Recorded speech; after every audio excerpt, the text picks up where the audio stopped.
A blessed Sunday Church. Let's all stand up. At habang tumatayo ka, pwede mo bang palakpakan ng pinakamalakas ang Diyos na buhay sa lugar na ito? Come on. Come on, mahina po yan. Amen. Sige, for 10 seconds more. Come on. Come on, amen. Wow. Amen. Amen. At habang nakatayo ka ngayon, sabihin mo dyan sa katabi mo, I'm excited to praise and worship God with you. Amen. And alam ko no, na excited ka nang salubungin yung bagong month na to. No? And excited ka nang i-celebrate yung another month na napagtagumpayan mo. Amen? Amen. Napaka-faithful ng Panginoon. So right now, we will teach you a new song. Okay lang po ba yon? Ready na po ba kayo kumanta ng bagong kanta? Amen. So simple lang. Tuturuan po namin kayo. When I sing Jehovah Nisi, you will sing Fight Your Battles. Again, when I sing Jehovah Nisi, you will sing Fight Your Battles. Try po natin. Let's sing. Let's sing. Jehovah Nisi, fight your battle. one more time, come on. Jehovah Nisi, Fight your battle. okay, secondly, when I sing Jehovah Jireh, you will sing Meet Your Need. Amen? When I sing Jehovah Jireh, you will sing Meet Your Need. Let's sing. Jehovah Jireh. Meet your need. One more time, come on. Jehovah Jireh. Meet your need. Okay, thirdly, when I sing Jehovah Rapha, you will sing Heal Your Body. Okay, when I sing Jehovah Rapha, you will sing Heal Your Body. Come on, let's sing this song. Let's declare this song, come on. Jehovah Rapha. Heal your body. That's right, come on. Jehovah Rapha. Heal your body. Okay, lastly, when I sing Jehovah Shalom, you will sing Be Your Peace. Now, Jehovah Shalom, then you will sing Be Your Peace. Let's sing. Jehovah Shalom. Be your peace. One more time, come on. Jehovah Shalom. Be your peace. All right, let's sing it all together. Jehovah Nisi. Fight your battle. Make it louder, come on. Jehovah Jireh. Meet your need. One more time. Jehovah Rapha. Heal your body. Jehovah Shalom. Jehovah Shalom. Be your peace. One more time, let's say. Jehovah Nisi, fight your battles. Say.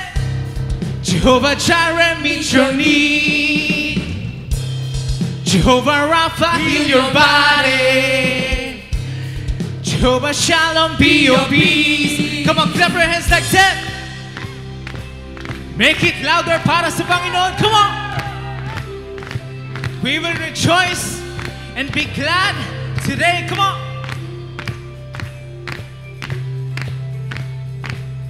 Let's declare.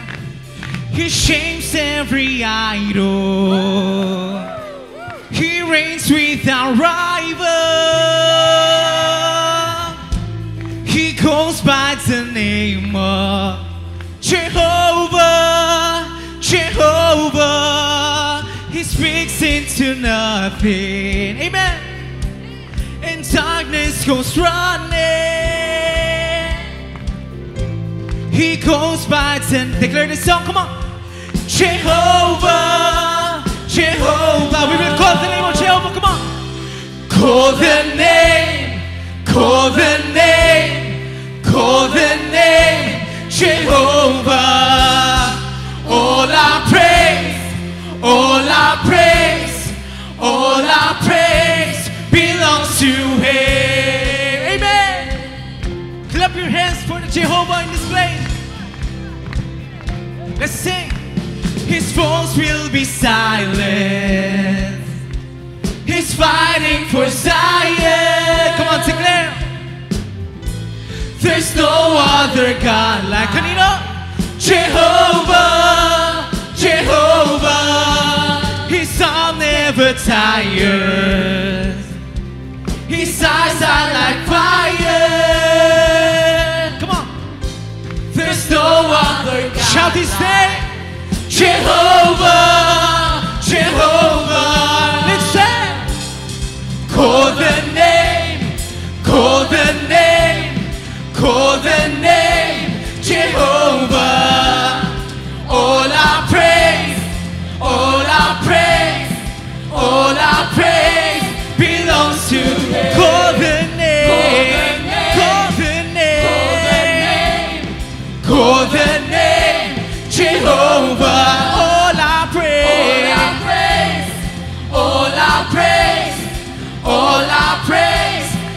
belongs to Him. Come on, clap your hands. Yung practice po natin kanina, kakantahin natin today. Come on, make you sing.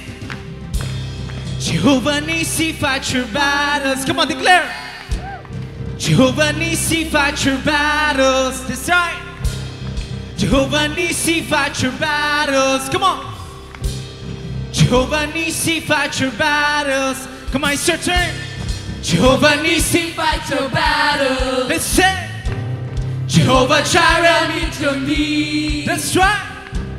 Jehovah Rapha, Heal your body. Jehovah Shalom. Jehovah Shalom, be your peace. Declare, come on. Jehovah Nissi, fight your battles. Jehovah Jireh, meet your need. Jehovah Rapha, heal your body. Jehovah Shalom, Be your one more time, come on, you say. Jehovah Nissi, fight your battle. Jehovah Jireh, meet your need. Jehovah Jireh, meet your needs. Rapha, heal your body. Jehovah Rapha, heal your body. Jehovah Shalom, be your peace. Jehovah Shalom, Come on, be we your sing all peace. together, we sing. Call the name, call the name. Call We the shout name. Jehovah. All our praise, all our praise, all our praise belongs to you. Call the name, call the name, call the name. Shout His name, come on. Jehovah. All our praise, all our praise, all our praise belongs to Him. Come on, let's continue to praise the Lord all together. Come on. We will rejoice in this place. Come on, kalabitin mo yung katabi mo, sabihin mo, kailangan mong tumalon sa Panginoon ngayong araw na to. Come on, I know you know this song. Let's sing this song all together. Come on. Praise the Lord, oh my soul. Come on, make it. Praise the Lord, oh my soul. Let's sing this song. I praise in the valley, praise on the mountain. Amen. I praise when I'm sure, praise when I'm doubted. Amen. I praise when outnumbered, praise when surrounded.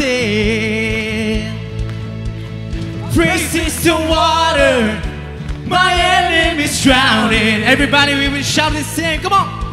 As long as you're breathing, I got your reason to praise the Lord, oh my soul. Come on, come on. Praise the Lord, oh my soul. We said, I praise when I'm feeling, I praise when I'm stoned. Amen. I praise cause I know you're still in control. Come on, all together, let's declare the song. And praise is a weapon. It's more than a sound, more than a sound. Our praise is the shout that brings Jericho down. All together we say, as long as you're breathing, I got your reason to praise the Lord, oh my soul. Come on, come on. Praise the Lord, oh my soul. I won't be quiet, my God is alive. How could I keep it inside? Praise the Lord, oh my soul. Come on, clap your hands like this, come on. Mahina pa po yan para sa Panginoon na nandito. Come on. If you know this song, just sing it. If you're grateful, come on. I praise cause you're sovereign, praise cause you reign, praise cause you rose and defeated the grave. I praise cause you're faithful, praise cause you're true, praise cause there's nobody greater than you. I Praise cause you're sovereign. praise cause you reign, praise cause you rose and defeated the grave. I Praise cause you're faithful. praise cause you're true, praise cause there's nobody greater than you. Praise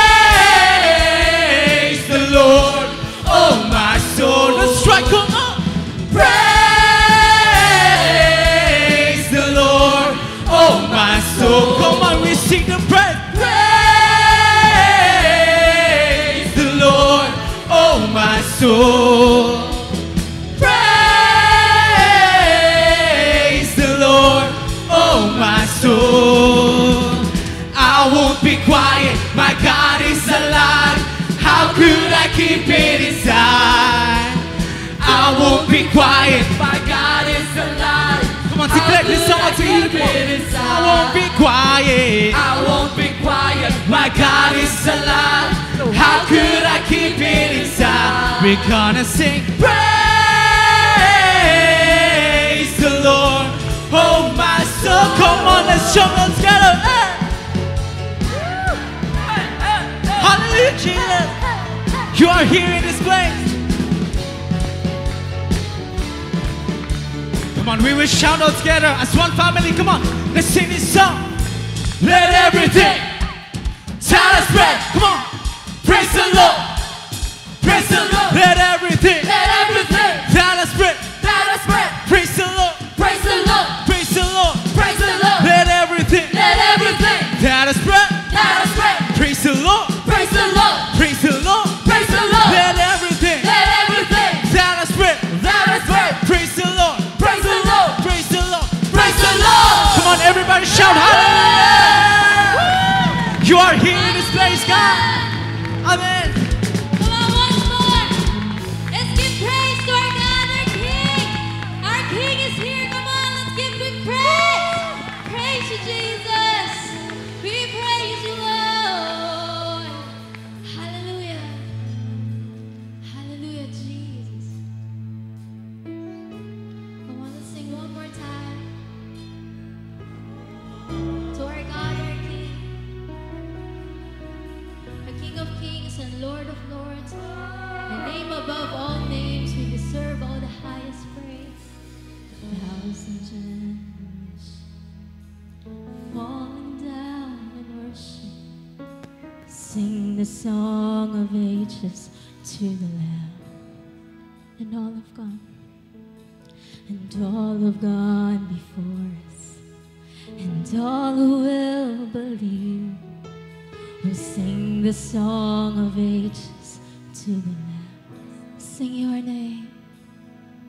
Your name is the highest. Your name is the greatest. Your name stands above them all thrones. All thrones and dominions, all powers and positions. Your name stands above them all, and the angels cry, holy, all creation cries, holy, you are lifted high, holy, holy forever. Come on, you sing. If you've been forgiven, and if you've been redeemed, lift your voice. Sing the song forever to the Lamb. Oh, let's worship Him. And if you walk in freedom, and if you bear His name, amen, sing the song forever to the Lamb. Oh, we sing, oh, we sing the song forever and amen. And the angels cry, holy, all creation cries, holy, you are lifted high, holy, holy forever. Your people sing, holy, to the King of Kings.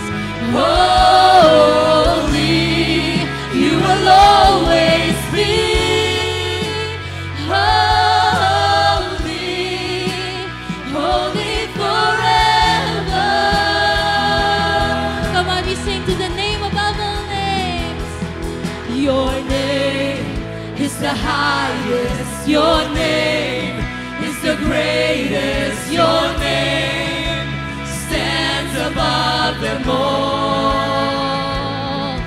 All thrones and dominions, all powers and positions. Your name stands above them all. Jesus, your name is the highest. Come on, lift him Your up. name is the greatest. Your name stands above them all. All thrones and dominions, all powers and positions. Your name stands above them all. And the angels cry, holy. All creation cries, holy.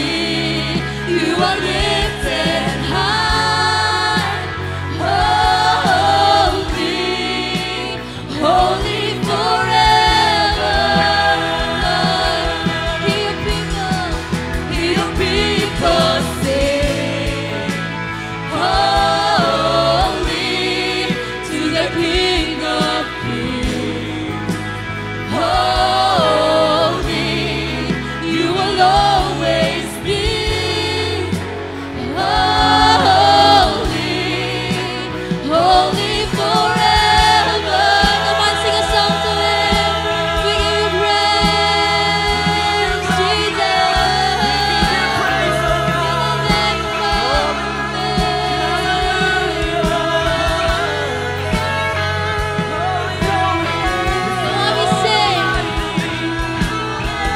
We sing name above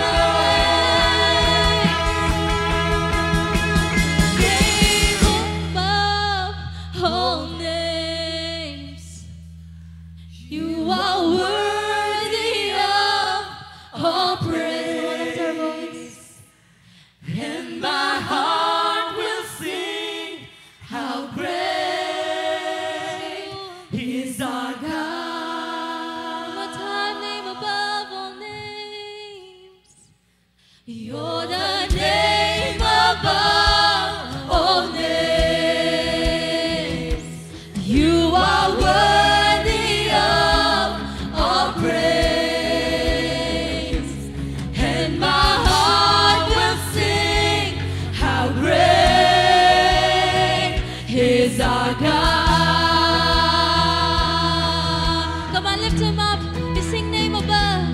You're the Name above all names. Come on, bring him praise. You are worthy of all praise. Yes, you are.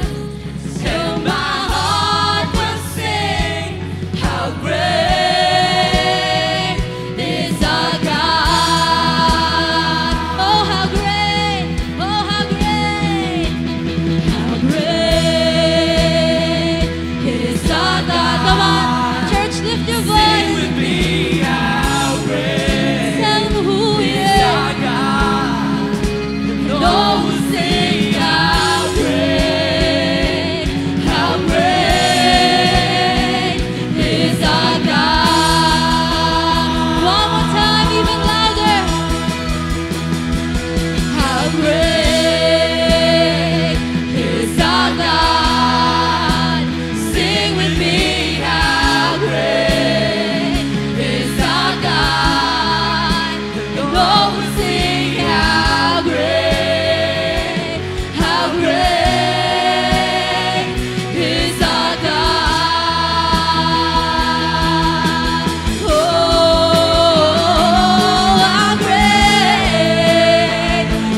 My name is Miles Lagunsat. And I'm Val Lagunsat. We are from Life Giver Elliptical. And today, we will share our life-giving testimony. Okay, I accepted Jesus as my Lord and Savior when I was in college. And since then, inilaban ko na pong maging tapat sa pagbibigay. Every time I receive my weekly allowance, I would give my tithes, maliit man or malaki. And because of that, the Lord helped me finish my studies as a scholar ng bayan and graduate as a Dean's Lister at Quezon City Polytechnic University and landed on my first job at Security Bank as sales associate and promoted to junior assistant manager after 6 months. I was a college student back then when I accepted Jesus, but due to some reasons po, I stopped my walk with Him at tuluyan nang napalayo sa Kanya. But God is good and He loves me. He made a way to bring me back to this church. Since then po, I made efforts to give back to the Lord through the tithes and offering. I always try to work this out since natutunan ko na rin ang importance ng pagbibigay. Ever since po nagkaroon ako ng trabaho, naging faithful tither and supporter na po ako ng simbahan. But that changed when I got married in year 2021 and gave birth in 2022. Nabigla po ako sa buhay na may asawa at anak. At syempre po, niluwid kami, nagpa-renovate po kami ng bahay in between those months. Grabe po, tuloy-tuloy yung gastos, lahat palabas. In almost 4 months po na wala kaming kita, wala akong kita, tuloy-tuloy po yung pasok ng bayarin, loans, cards, and dati naman nababayaran ng walang problema.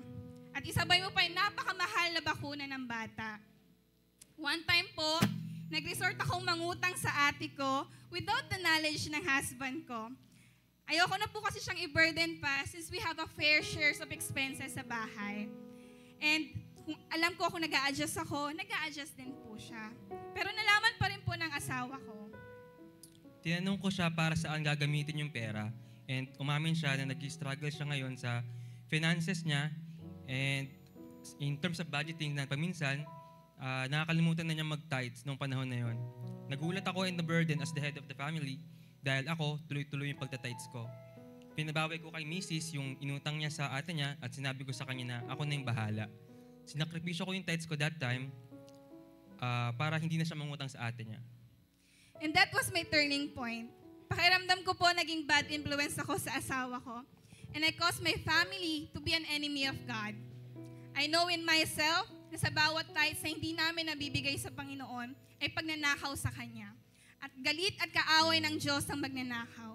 At ayoko pong patuloy maging kaaway ng Diyos. Kaya sinikap ko pong makabalik sa pagbibigay ng tapat. Amen. Naintindihan ko po na ang pagiging tapat ko ngayon sa Diyos ay pagtatanim para sa kinabukasan ng aking pamilya. Na kung totoong mahal ko ang pamilya ko, magiging tapat ako sa Panginoon, lalo na sa usapin ng pagbibigay. When it comes to my husband, I always know him as a faithful giver and significant influence sa me sa pagdating sa pagbibigay. This year, I was able to give my first fruit nang walang kahit konting doubt dahil una kong nakita sa asawa ko yung faithfulness niya to give to his first fruit nang walang palya.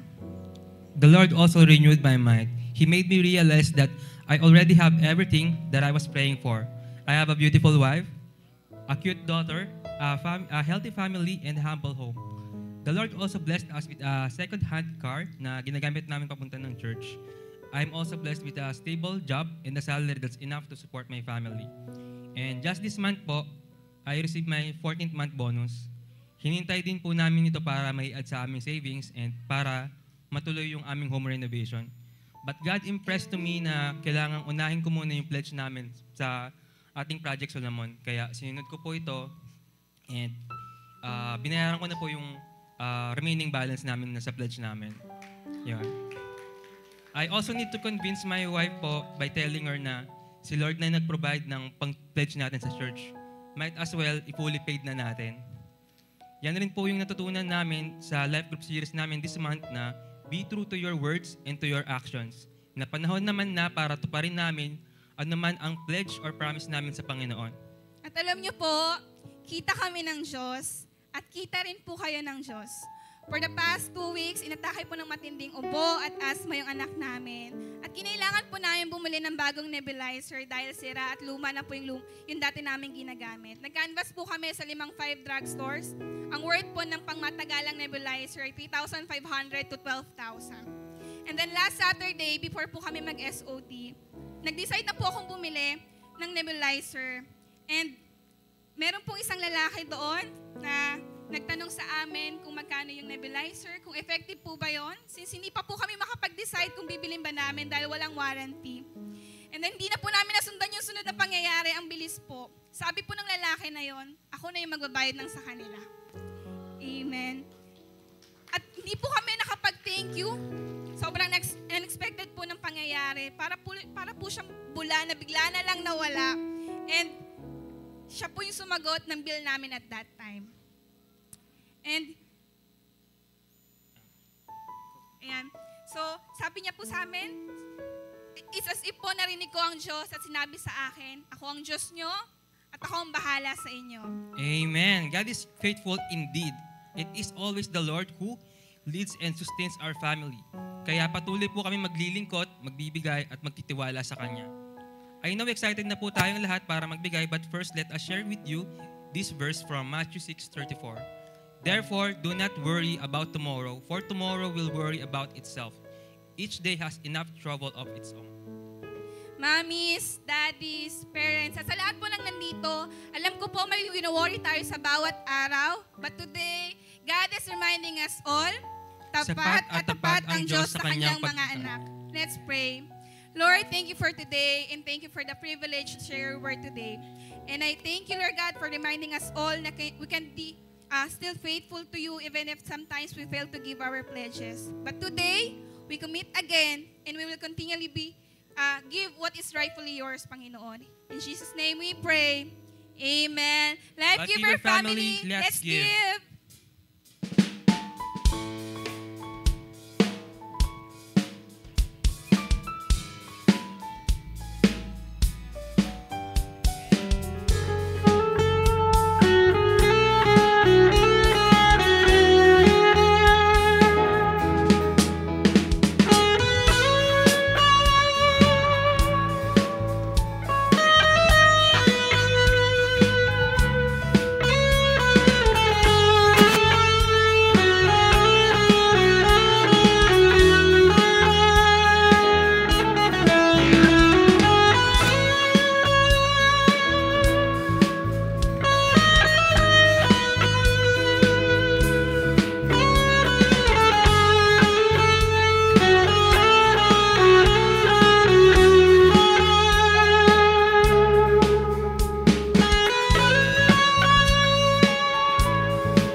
Tatayo po tayong lahat. Sino po excited ngayon? Sige po, let's roam around. Ikot po tayo, 5 tao. Sabihin mo, may gagawin si Lord sa'yo. 5 tao. There's a power in declaration.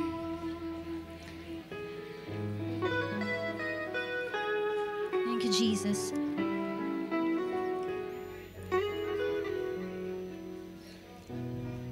Andito po ang ating mga pastors sa harapan, and we are more than willing to pray for you later. If you feel discouraged, ano pa, you need healing, no? Of course, si Lord po ang mag-heal.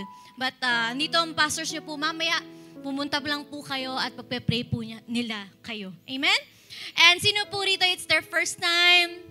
May katabi ka pang first time?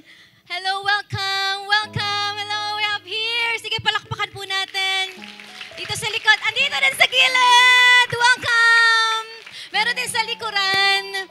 Yes, welcome to Life Giver Church. We are more than a church. We are a family here. So I pray and I hope hindi po dito nagtatapos, pero dito nag-uumpisa yung exciting journey niyo with the Lord. Amen? Sige, sabi mo sa katabi mo, excited ako. Let's pray. Father, we thank you, God, for this powerful morning. You're gonna encounter us, Panginoon. You're gonna do something amazing. You're gonna do something, Lord God, life-changing, Lord God, in our lives. I pray and declare, Lord God, na wala kang lalagpasan sa salita mo ngayon. Mabaguhin mo kami from the inside and out. Di muna kami magtuturo. Lord God, kami muna. Baguhin mo po kami sa pangalan ni Jesus. Lahat po'y magsabi ng Amen. Umuupo ka habang pumapalakpak. Pwede kang umupo. Yes. Alright. Have you been trapped? Yes. Si Pas Gary, yes daw. Sa mga aesthetic kong mga friends, no, for sure makaka-relate kayo dito. Kung gusto mo ng maganda at malinis na bahay, kailangan patayin at alisin mo muna ang mga pesteng umaaligid sa bahay mo. Tama po ba yun? So you will do everything para mahuli mo ito, para matrap mo yung mga, alam mo na, yung mga mababait na mga daga na gusto mong mahuli. So dapat nakatago yung trap mo sa lugar o pwesto na hindi niya akalain na may trap. Tama po ba yun? Or pangalawa, dapat meron kang pain. Sabihin mo nga pain. O kaya bait.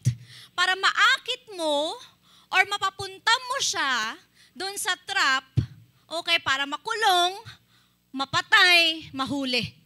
Speaking of trap, tinanong ko kanina, sino na na-trap dito? Alam niyo po ba ako na-trap na rin ako? Naalala ko, nung graduation ko nung preschool, isipin mo, naalala ko lang to, nung preschool ako. Okay. Hindi ako nagsabi kala mama at papa na magsi-CR ako. So bigla na lang ako umalis. Pagkatapos kung mag-CR, napansin ko na hindi na bumubukas yung pintuan. Sino po rito naranasan makulong sa CR? Meron po ba yun? Okay. Yes. Diba? Isipin mo, wala kang cellphone, di mo alam kung paano gamitin yung cellphone, naiiyak ka namang sumigaw. Ang gagawin mo na lang ay umiyak. Okay. But ilang minuto, thank God, okay, may nakarinig ng iyak ko at ayun na nga, natulungan akong makalabas. Nakakatakot matrap. Sabi mo sa katabi mo, nakakatakot matrap. Sige, lakasan niyo po. Sabihin niyo sa katabi mo, nakakatakot matrap. And same with our lives. Alam mo ba na ang kalaban, ang dalawang bagay, okay na yan, ang ginagamit niya para matrap ang tao? He incorporates both of these strategies as he lays out his most deceptive and deadly traps. Okay? They are both hidden and baited. So akala ng mga tao, akala natin ang gagawin ng kaaway para matrap tayo ay papakitaan niya tayo ng pangil, mahahabang kuko, at mahahabang buntot. Nako, hindi ganon. Sabi mo sa katabi mo, hindi ganon. Yan. Diba? Diyan po tayo nagkakamali. The enemy is so subtle when it comes to his deception or sa kanyang panlilin lang. Are you still here? Well, plan po niya ito. He sometimes disguises himself as a messenger of light. And sometimes he won't even recognize, we won't even recognize his traps for what they are. It will always present itself to you in such a way that it will try to attract you. Kasi oo nga naman, diba? Oo nga naman, pag pangit, we push away from it. Kaya ang gagawin ng kalaban kadalasan, okay, titirahin niya yung gusto mo. Are you here? Yung kahinaan mo. Yung makukuha yung attention mo. Diba? Ang kalaban ng good, hindi bad. Ang kalaban ng good is best. And the way Satan operates, it entices us slowly, it entraps us. Eh, sabi po ni John Bevere, sa Bait of Satan niya na libro, sabi niya, di ba, ginagamit niya yung offense, ginagamit ng kalaban yung offense to trap Christians. Are you here? Pag na-offend ang isang tao, they can feel angry and bitter, causing problems in relationships. So ang plan ni Satan, ang plan ng kalaban is to trick Christians para mag-focus sila sa sarili nila at sa maling nagawa ng iba. Yung sa katabi mo. Yung mga offended, hindi sila aware or hindi nila nare-realize kasi bakit masyado silang nakafocus, okay, dun sa nakasakit sa kanila.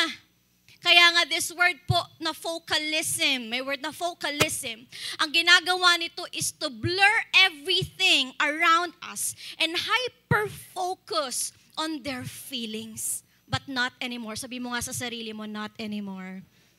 And yes, today we will talk about the most deceptive, okay, kind of bait na ginagamit ng kalaban to trap Christian believers, Christians. No, which I believe na encounter or naranasan na nating lahat. And that is the word offense. So the title of God's message for us this morning is, tanan, makita natin, Help! I am offended. Parang masaya pa ako. Okay. Sige, ulitin natin. Help! I am offended. Sino po rito ang aamin? Siyempre, walang aamin. Okay, but please get your notebooks, get your Bibles with you. Sino po rito may dalang Bible? May dalang notebook. Yeah, and it's time to write down notes. Okay, and flip up that Bible with you, no? Kasi ang sarap-sarap po. The life givers are note takers. So alam niyo po ba that offense is the enemy's most deadly and deceptive trap? Sabi ni John Bevere, an offended heart is the breeding ground of deception. Pag offended, ang puso, ito daw po'y nagiging breeding ground, dito daw nagsisimulang manganak ang deception. And deceptive or deception means having the power to cause someone to accept what is false as true and valid or the valid or invalid the valid. Okay, ulitin ko yun. Sabi niya, cause someone to accept what is false as true and the invalid as valid. Yung mali daw nagiging tama, yung tama nagiging mali. Ganon po ka-deadly itong trap na ito. So today, let's discover together, ano bang sabi ng Bible about offenses? Sino po rito excited? Pwede po tayo magsalita, amen? Amen. Ganon yung katabi mo, sabi mo, oy, wag kang matatamaan ngayon. Okay? Ayan. Okay? And how can we effectively address, counter, and find solutions when confronted with offense? Luke chapter 17, verses 1 to 4. Buksan po natin mga Bibles. Sabi niya doon, New King James Version, ang ganda nito, sabi niya, then he said to his disciples, it is impossible that no offenses should come. Amen. But woe to him through whom they do come. It would be better for him if a millstone, were hung around his neck and he were thrown into the sea, than that he should offend one of these little ones. Take heed to yourselves. If your brother sins against you, rebuke. Sabi mga rebuke. Rebuke him, and if he repents, forgive him. And if he sins against you 7 times in a day, grabe naman yun, no? And 7 times in a day, return. Sabi niya doon, to you, saying, I repent, sorry, you shall forgive him. Palakpakan po natin ang salita ng Diyos.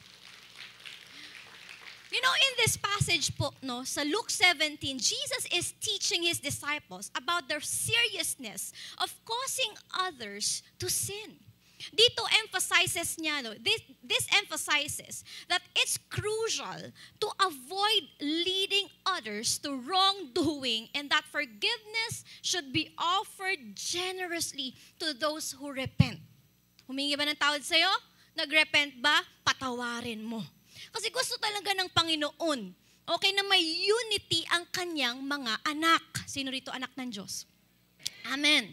At mag-create po tayo ng community characterized by love and embody the values of God's kingdom here on earth. And here, Jesus turned social and cultural expectations upside down. Seryoso kasi si Lord sa kingdom citizenship. Kaya sinabi niya ito sa kanyang mga disciples nung panahon na ito. And I believe po, ito rin po ang gustong ipaalala ng Panginoon sa ating mga life giver. So ano ba ang pwede nating makita dito? Ano ba ang sabi ng Bible about offenses? First, sulat niyo po, offense will surely come. Amen. Sabi mo nga, offense will surely come. In verses 1 to 2, sabi niya doon, it is impossible that no offense should come. Diba? It would be better for him if a millstone were hung around his neck and he were thrown into the sea than he should offend one of these little ones. Dito po, Jesus warns his disciples to be aware of offenses, to be aware of oppositions, to be aware of stumbling blocks, and even temptations na pwedeng dumating sa ating buhay. Alam niyo po, good news. Okay? Darating daw ang offenses, sigurado ako. Yung sa katabi mo, siguradong may darating na offense sa'yo. Diba? May gagamitin si Lord. Pwede. Okay, pwedeng tao, pwedeng sitwasyon para lumabas yun. Diba? May naranasan ka na bang offenses? May nararanasan ka bang oppositions, temptations, o good news? Normal yan. Darating talaga yan sa iyong buhay. Huwag ka nang magulat. Simula nang naging Christian ako, ang dami ng offenses. Good news. Normal yan. Sabi mo sa katabi mo, normal yan. Sabi mo sa likuran mo, darating talaga yan. At ang Greek word po for offend that was used here comes from the word skandalon. Okay? Or originally referred po to the part of the trap to which the bait was attached. Hence po, itong word po na ito signifies laying a trap in someone's way.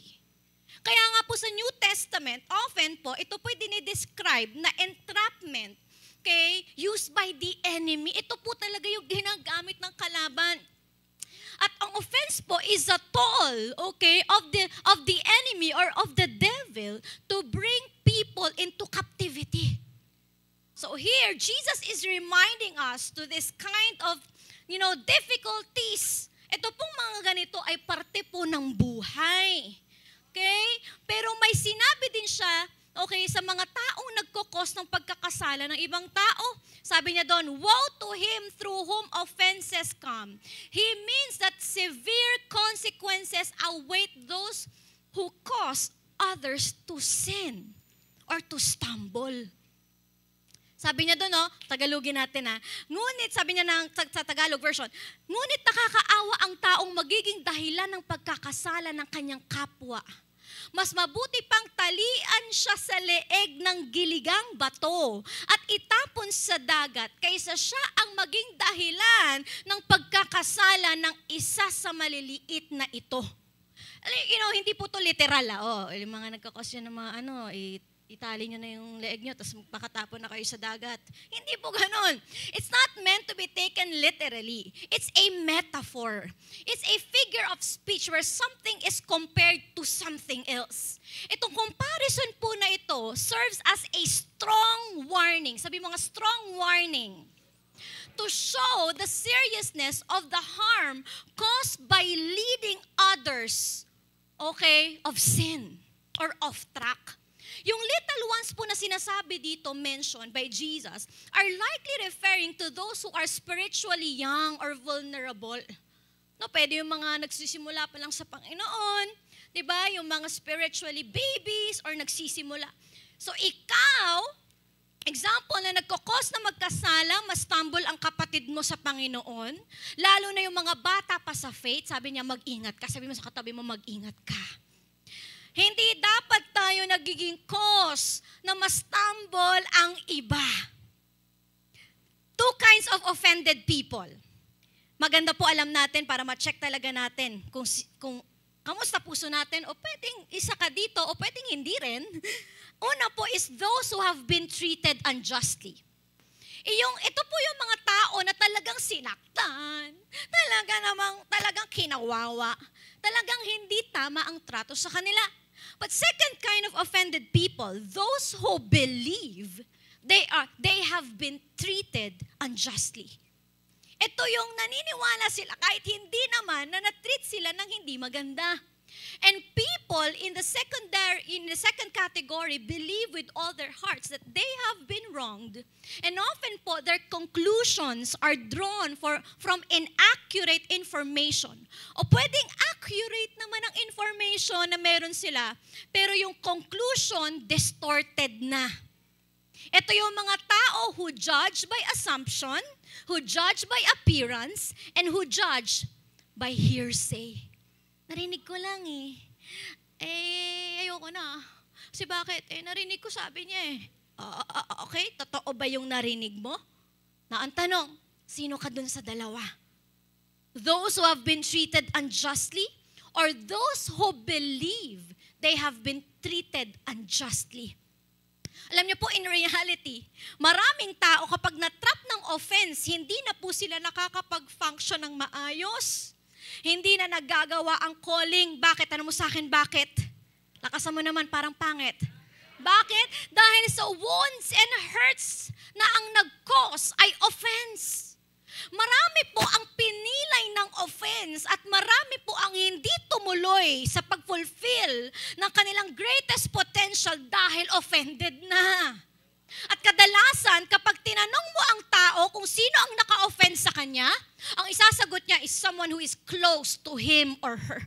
Or worse, kapwa Kristiyano ko. Totoo naman yung mga taong usually nakaka-offend sa atin are those people who we spend holidays with, attend social functions or gatherings, and share offices with, o pwede rin yung mas close mo pa. Sino yun? Diba? Yung mga yung kasama mo sa bahay, katabi mo sa kama. The closer the relationship, the more severe the offense. Hindi ka naman ma-offend ng stranger lang Tama po ba? Magugulat po kayo kasi you will find the greatest hatred among the people who were once close to you. Alam niyo po, history shows po the bloodiest wars are civil. Brother against brother, son against son. Diba? What? Son against father, husband against their wives, friends against friends, churchmates against churchmates. And the thing is, that the possibilities for offense are as endless as the list of relationships. No matter how complex or simple, the truth is, ito po, only those you care can hurt you. Only those you care about can hurt you. Why? Tanong mo ulit sa akin, why?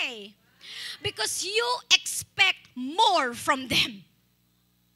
Nag-e-expect ka, okay, na hindi ka nila sasaktan, na hindi ka nila iiwan, na hindi ka nila ibibetray. After all, you've given more of yourself to them. Sadly po, here's the reality. The higher the expectation, the greater the fall.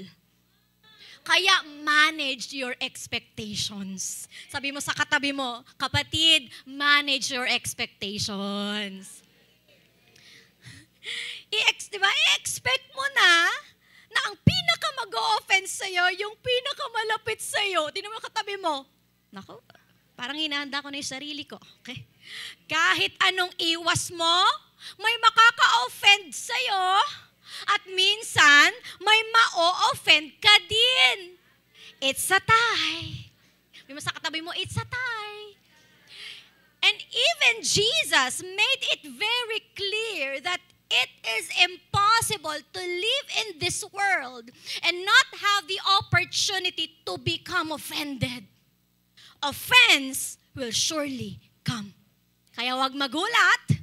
Grabe ka, Pas, na-offend ako. Grabe ka ma, na-offend ako. Teka lang, let's set our expectations clear. Dapat handa ka. Magiging handa ka lang pag puno ka ng pagmamahal at salita ng Diyos. Palakpakan po natin ang Panginoon. Come on. Thank you, Jesus. Thank you, Lord. Whew. First, I want you to know, offense will surely come. Pwede po ba wag na tayo magulat?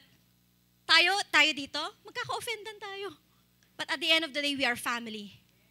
And we will forgive each other. Amen. First, offense will surely come. At ito pa po, pangalawa, if offense will surely come, what to do? Pay close attention to yourself. Sabi niya doon in Luke chapter 17 verse 3, take heed to yourself. If your brother sins against you, rebuke him, and if he repents, forgive him. Sabi niya sa Tagalog, kaya mag-ingat kayo kung magkasala sa iyo ang kapatid mo, pagsabihan mo siya. At kung magsisi siya, patawarin mo. Take heed means to pay attention or to be careful. So kinakausap ni Jesus directly ang kanyang mga disciples dito at wina-warningan sila that this spirit of offense, of course, will surely come anytime. Bakit tayo pinag-iingat ng Diyos pag offended ka na? Kasi ang daming pwedeng mangyari pag offended ka. Tama po ba yon? At dito na pwedeng pumasok ang kalaban. Kaya sinabi niya doon, pay close attention. Take heed of yourself. Be careful. Pay close attention to yourself once offended. Dahil alam ng Diyos ang effect nito sa tao, sa pamilya, sa grupo, at sa simbahan. Totoo naman eh. Pag offended tayo, minsan nakatingin lang tayo sa nag-offend sa atin. Tama po ba?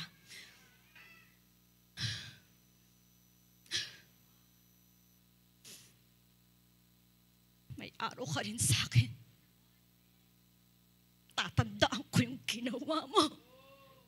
After 5 years, tanda ko pa rin. After 10 years, tandang-tanda ko pa rin. Are you here? Sinong talo? Siya o ikaw? Are you here?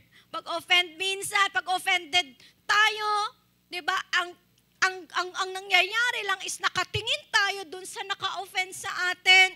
May tendency kasi tayong mag-focus lang sa ginawa ng naka-offend sa atin, pero nakakalimutan na natin ang reaksyon at dapat nating gawin. The Lord is telling us to pay close attention. Are you here? Sabi mo nga, pay close attention.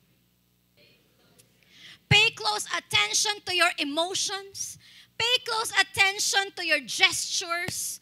Pay close attention to your words. Once offended, be very careful. Huwag mo ipasa yung offense na natanggap mo. Diba? Ikaw na mismo ang magputol ng chain of hurting people. Because at the end of the day, hindi lang ang taong sinasaktan natin, pero nasasaktan din si Lord. When we hurt people, we hurt God. So paano maging maingat? Sulat po natin, what to do if your brother offended you or sin against you. Letter A, rebuke with love. Luke 17:3, sabi niya, take heed to yourself. If your brother sins against you, rebuke him. Diba? Sabi sa Tagalog, pagsabihan mo. Sabi mo, pagsabihan mo. Diba? Pagsabihan mo. Pagsabihan ko. Ayos ba? Sabihin mo. Itama mo. Sabihin mo yung nakikita mong mali mismo sa kanya. Kanino daw? Sa kanya. Pwede po bang i-normalize natin going straight to the person involved? Let's normalize this. Huwag nating i-normalize na sinabihan ko ang mga tao bago yung taong involved. Are you here? Napagod ka pa, naputol pa yung litid mo, wala silang magagawa. Kung dumiretso ka sa taong involved, na solve ka agad. Let's not normalize. Okay, go. Let's normalize going straight to the person involved. Walang may dudulot na tama po kung kani-kanino tayo pumupunta. Pagpasa-pasa ang kwento, nag-iiba na ang kwento. Ang kwento lang, ay grabe, alam mo, kinasal na siya. Pagdating sa dulo, hala, buntis na, girl. What? Kinasal lang, diba? Ay, buntis na doon sa dulo, buntis kasi pasa-pasa yung kwento. Pag decided ka na, ito pa po, ha? Pag decided ka na, please, bago mo kausapin, maganda. Hindi na hype yung emotions mo. Diba? Hindi yung pagpasok mo, galit ako, sa'yo. Ano? Di na kita naintindihan. Hype yung emotions. So maganda, come to God first. Pray. Go to the person, listen to his or her side, and rebuke with love. How to rebuke with love? You can use the sandwich approach or the BBB principle. Yes. The build, break, and build principle. Ano po ito? Alam mo, sister, I appreciate your concern for me. But I want you to know na siguro may mas magandang words kesa dyan sa ginamit mo. But at the end of the day, I appreciate you kasi alam ko mahal mo at concern ka sa akin. Appear. Are you here? Rebuke with love. Okay? Di ba, i-rebuke pero wag pagchismisan. Pagsabihan, wag pagkwentuhan. Wag kang gumawa ng grupo para mag-pity party kayo. That's not biblical. What's the biblical way? Rebuke the person with love. Wag idaan sa iba, dumiretso mismo sa taong concern. Pag may concern kay pastor, dumiretso sa kanya. Pag may concern kay life group leader, dumiretso kay life group leader. Pag may concern kay production, dumaan ka agad. Wag nang padaan-daan kung kani-kanino. Kaya sabi ng Matthew 18:15-17, dealing with sin in the church, sabi niya dito, this is the biblical way. If your brother or sister sins, go and point out their fault. Just between the two of, paano daw? Just between the two of you, pag may pagkakamali siya, kausapin mo siya, kayong dalawa lang. Sister, mahal kita, kaya sasabihin ko sa iyo to. Pero sa inyong dalawa lang. Pero if hindi daw makinig, anong gagawin? If they listen to you, you have won them over. But if they will not listen, take one or two along, others along, so that every matter may be established by the testimony of 2 or 3 witnesses. No? And then sabi niya, if they still refuse to listen, tell it to the church. Grabe man, di ba? And if they refuse to listen even to the church, treat them as you would a pagan or a tax collector. So pwede po ba maganda itong culture na ito? If nagkasalang kapatid mo sa'yo, go to the person at tulungan makabangon. Pag hindi nakinig, magsama ng witness. Pwede po ba yon? Pero yung witness, authorized witnesses. Diba? Hindi lahat witness, okay, lahat kayo. Hindi naman sila involved eh. Pwedeng pastor mo, pwedeng life group leader mo. Diba? At ito na, kung hindi talaga makikinig, tell it to the church. Siguro wala naman na pong nangyaring ganyan dito, no? Na magpa-public confession. Wala pong nangyaring ganyan dito at hindi po yan for sure mangyayari, diba?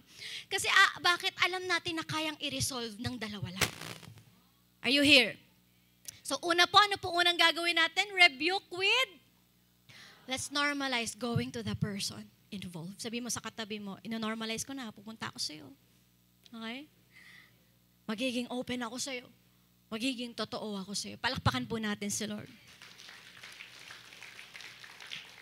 Pangalawa pong gagawin natin, maganda, is this only forgive. So una, rebuke with love. And second, let her be only forgive. Verse 4, and if he sins against you 7 times in a day. Bakit kaya sinabing 7 times in a day, no? Kasi alam ni Lord na ang tao, nature talaga magkamali at i-offend ka. At magkasala. Sabi niya, and if he sins against you 7 times in a day, and 7 times in a day returns to you saying, I repent, sorry. Sabi niya, you shall forgive him. Yung iba kasi, di ba, pinapatawad na kita, pero hindi na tayo katulad ng dati. Wow. Bitter, hindi nagiging better. Forgive with love. Pwedeng agad-agad. Pwede rin namang hindi agad-agad. Basta ang importante, kahit gaano man kabilis o katagal, magpatawad. If napagsabihan mo na, nakapag-usap na kayo ng maayos, nagrepent naman ng totoo, ang dapat gawin ay patawarin mo. Di ba? Huwag nang maging historical. Huwag mong i-cancel. Sa culture na madali na lang mag-cancel ng mga taong sinaktan tayo, cancel ka na sa akin. Di ba? Hindi na kita mapapatawad. Okay, pwedeng tinatawad na kita from afar, pero canceled ka. No, forgiveness is never canceling people. Are you here? Forgive, never cancel. Forgive, never mistreat people. Paano kung paulit-ulit naman? Nakakapagod na. Sino rito yung parating paulit-ulit na lang yung ginagawa sa kanya ng tao? Diba? Namumuro na ba? Ilan na ba? Diba? The key is only forgive. At the end of the day, hindi mo na yung pananagutan sa Diyos. Ang mahalaga, ginawa mo yung parte mo. Nagpatawad ka, nirebuke mo with love, wala kang sama ng loob sa tao na yon, nadala-dala, pag humarap ka sa Diyos, clear ka. Are you here? In a world where offense is unavoidable, it is essential to approach these situations with care and self-awareness. Alam niyo po, if we fail to exercise forgiveness and reconciliation, we are missing the mark. Missing the mark means hamartia, failing to meet the standard set by God. Kaya if we neglect forgiveness and reconciliation, we fall short of the ideal of love, compassion, and restoration. Ako po, I'm done. Okay. Ako din guilty. At alam niyo po ba, bago ko po matapos tong preaching na ito, lahat ng nakasakit sa akin at alam kong nasaktan ko, humingi po ako ng tawad. Nanginginig. Kaya ako, actually, I'm kinakabahan. I'm kinakabahan. Wow. Okay. Kinakabahan ako. Kasi bakit? Nature ng tao, hindi ka magsisiin ng sorry eh. Diba? May tinanong akong disciple ko, ano nga yung FB niya? Kasi hindi ko na alam kung anong FB niya. Kasi gusto ko humingi ng tawad. Alam niyo po, nagulat ako sa reply sa akin ng lahat ng mga yon. Sabi niya, wala na po yun. Matagal na po yun. At matagal na rin po kitang pinatawad. Palakpakan po natin si Lord. Maybe this is the perfect time. It's not an accident that you're here. I'm done. It's not an accident that you're here. And maybe you're just watching or biglang nadala ka na lang or new friend ka o kaya nahata ka lang ng pamilya mo. The Lord wants to orchestrate forgiveness tonight. And kung meron mang tao na naka-offend sa'yo ngayon, alam mo yan, mamaya iisa-isahin ng Panginoon, sana mapatawad mo. Alam niyo po, as I end, as a kingdom citizen, you have a choice. If someone offends you, you can be the red person or the yellow person. Ano to? Pakita natin. No? If someone offended you, the red person says, tell others about it. Pero ang yellow person, go to God in prayer. If someone offended you, you can be the red person and say, the listener, think less of the offender. But the yellow person says, God listens and gives me a better perspective. The red person says, the listener joins me in speaking negatively about the offender. Now, we both are upset and sinning by spreading gossip and hatred. But the yellow person is, God gives me peace in an avenue where I can resolve the problem without sin.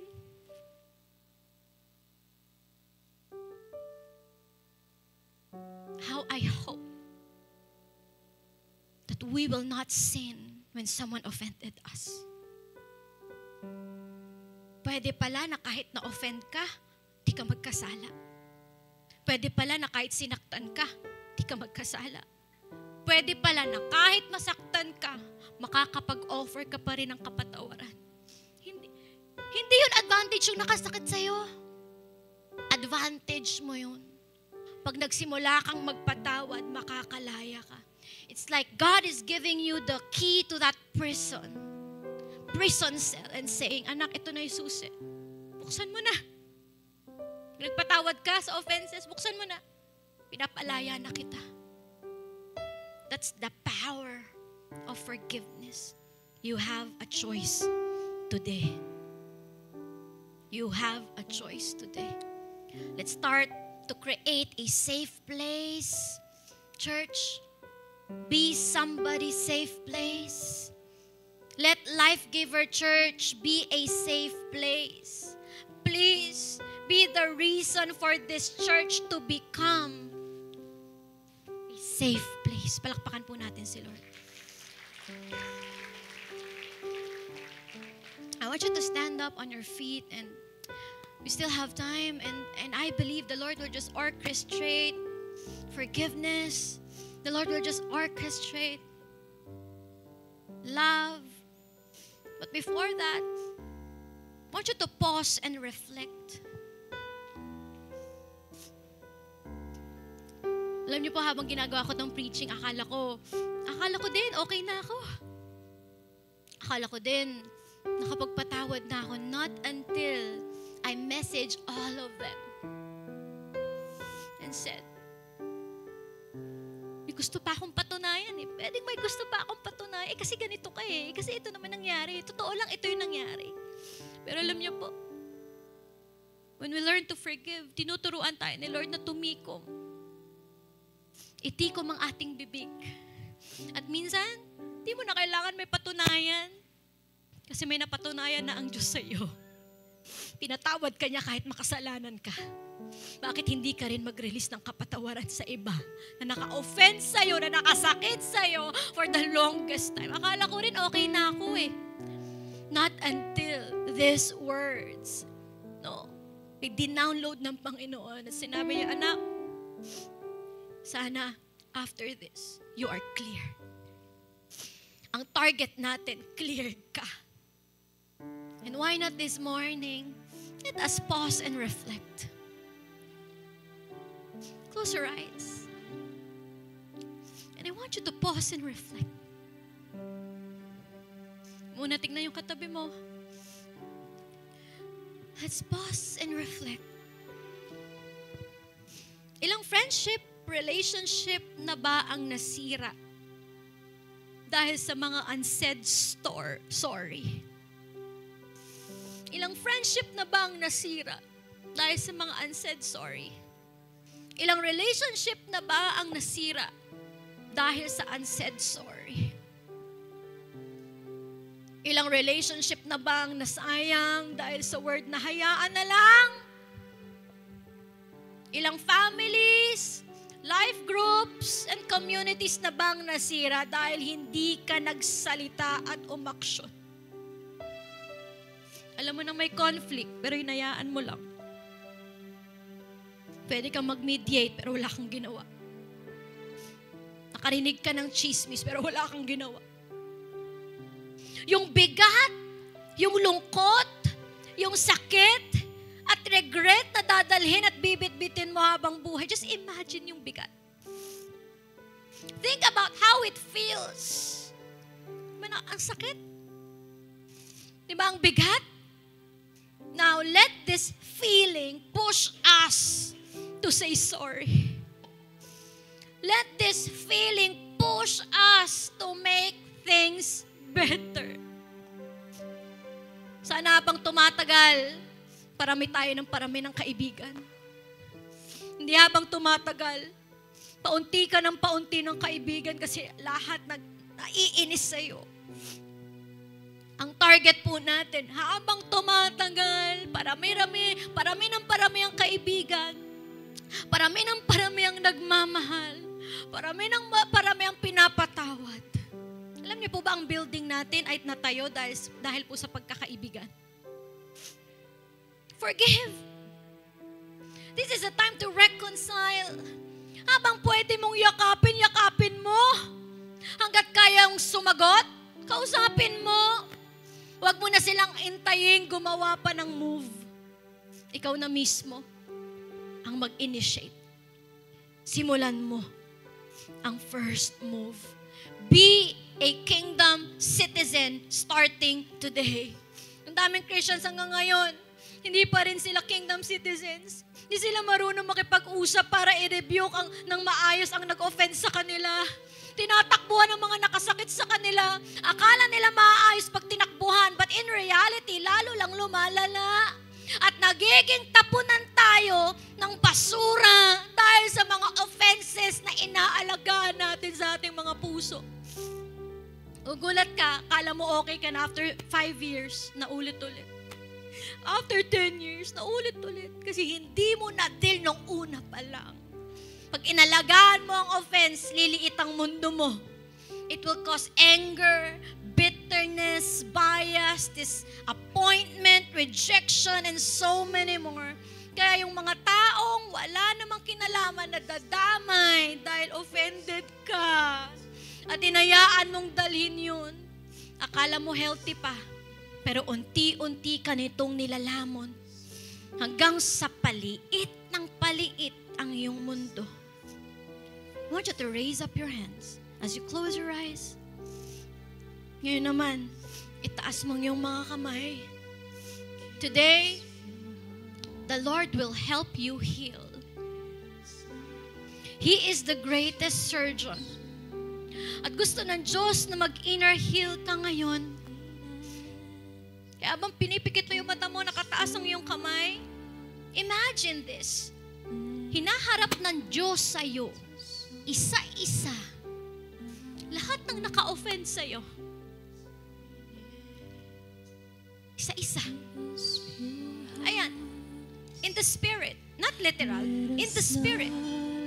Hinahatid ni Lord sa harapan mo yung mga naka-offend sa'yo. Isa-isa. Hinaharap ni Lord ang lahat ng mga tao nakasakit, naka-offend, nanira. Isa-isa, pinapaalala ni Lord sa'yo lahat ng naka-offend sa'yo. Habang isa-isang pinapaalala ni Lord sa'yo, sige, gusto kong kausapin mo sila in the spirit. Gaano ka nasaktan? Sinaktan mo ako kasi iniwan mo ako. Papa, ba't mo ako iniwan? Mama, ba't sumama ka sa kanila? Di naman sila yung una mong pamilya. Pastor, ba't mo sinabi yan sa akin? Hanggang ngayon natatandaan ko, nasasaktan pa rin ako. Mente, bakit mo yan ginawa? Mahal naman kita eh. Coach, bakit naman ganon? Sa lahat ng mga mentis mo, ako yung parati mong pinapagalitan.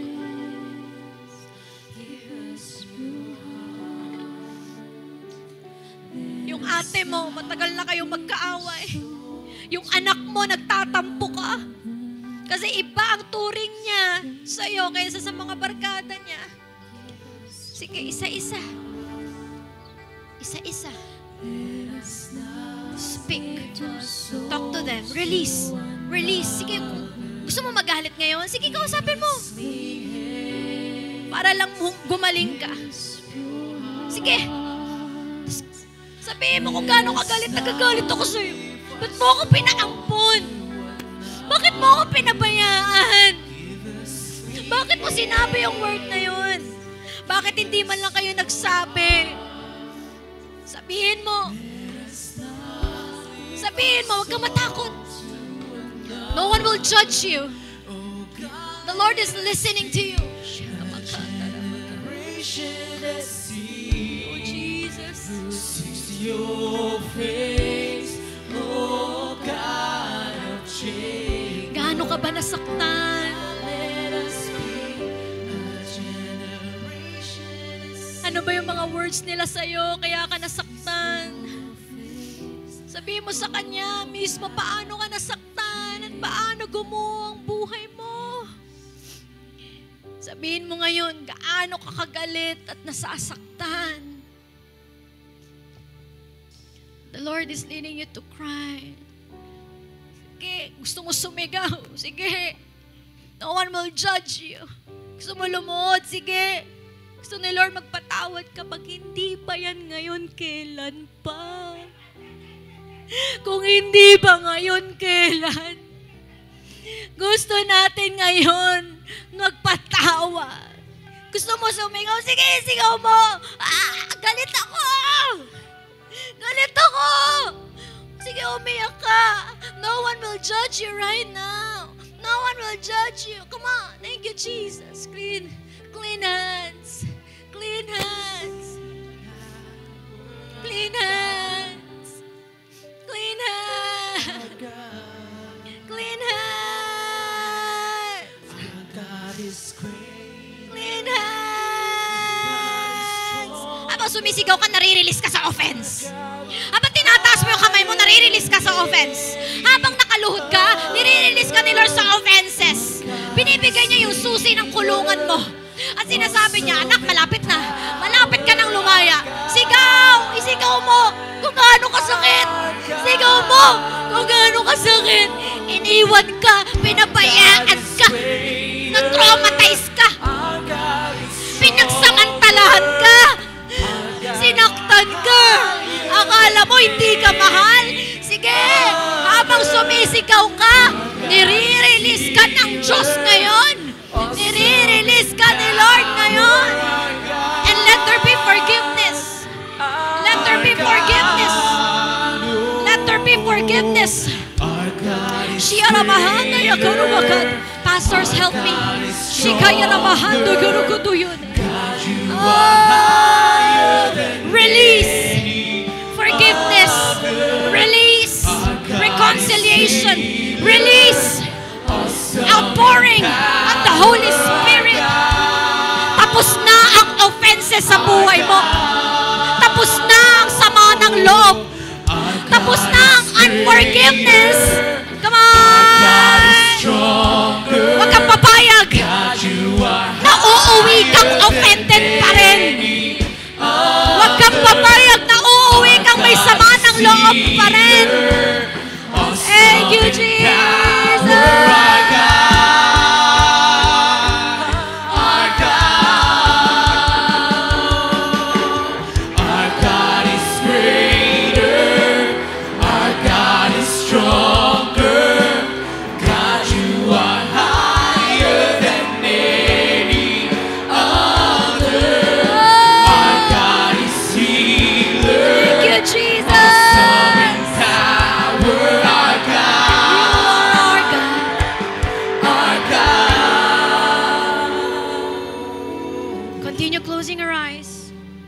Hinarap na ni Lord sa'yo? Nakasigaw ka? Kulang pa ba? And let the Lord just, move more in your lives. And now, this is the moment to forgive that person. There must be confession of forgiveness today. Hindi man humingi ng tawad yung tao na yon, pero freely pwede mo siyang patawarin ngayon para makalaya ka. So today, Lord, di naman humingi ng tawad eh. Sabi ni Lord, na, di ba pinatawad din kita? Kahit nagkasala ka. Bakit di mo rin siya patawarin? So today, as you raise your hands, patawarin mo na mga taong nakasakit sa'yo. Isa-isahin mo yung pangalan. Lord, I forgive this person. Say it out loud. Lord, pinapatawad ko na si Mama. Pinapatawad ko na si Papa. Pinapatawad ko na yung uncle ko. Pinapatawad ko na yung mga nang iwan sa akin, isa-isahin mo. Pinapatawad ko na yung mga nakasakit sa akin, isa-isahin mo. Sabi mo yung pangalan. I forgive, and the name. You have to release it. If not, now when? If not, now when? Now, release. Release. Release. Release. Release. Release. Release. Release. Release your forgiveness. Release and extend your forgiveness. Release and extend. Sabi ni Lord, nak, let go of that offense. Mali-let go mo yan if you learn to forgive. So forgive. Forgive. Forgive. Oh, Jesus. Thank you, Lord.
forgiven. Then what can stand Oh, against? Lord. And if our God is for us, then who could ever stop Thank us? you, Lord. And if our God is with us, then what can stand Worship God, come on. against? And if our God is for us, then who could ever stop us? And if our God is with us, then what can stand against? And if our God is for us, then who could ever stop us? And if our God is with us, then what can stand against? Ngayon na nagpatawad ka na. Lord, you heard the prayer of this person. Lord, itong tao na ito ay nagpatawad na. And no offenses will reign in his or her heart starting today. At kung sakaling mang may mag-offense sa'yo in the future, Lord, I believe na pagtatagumpayan niyang muli. And no offense will overtake us, Lord God, or will reign in our hearts starting today. Receive healing. Come on. Receive forgiveness. You are a new person. Wala na yung luma, bago ka na. Wala na yung lumang puso, bago ka na. And Lord, today, we will not be the reason, Lord God, para magkasalang ibang tao. We will forgive, we will offer rebuke, and we will love each other. We will be a safe place. In Jesus' name, and everybody say, magyakapan tayo, lalaki sa lalaki, babae sa babae. Sabi mo, pinapatawad na